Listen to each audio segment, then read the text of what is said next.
Canals, bello pueblo de la región levantina, celebra tradicionalmente la fiesta de su patrón San Antonio Abad. Los árboles derribados compondrán lesoques de la gran hoguera que ha de arder a la sombra de las torres de su iglesia. Es el preludio de la fiesta, el arrastre que realizan las caballerías de tiro. A esto se suma el estampido de la traca, que enciende el aire con el olor a la pólvora. En la plantada de la hoguera de este año, la leña acopiada excedió de las 20.000 arrobas.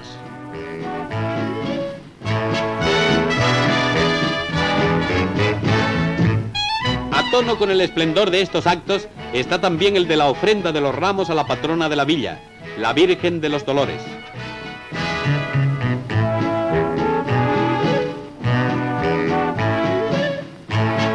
Entre las mujeres de la localidad vestidas con los típicos trajes se elige la reina de la fiesta, que será solemnemente coronada. Canals, enclavado en la alta ribera valenciana, simboliza la unión entre la vega y la estepa, la huerta y el cultivo de secano. El desfile de carrozas es muy vistoso y en él se otorgan diversos premios.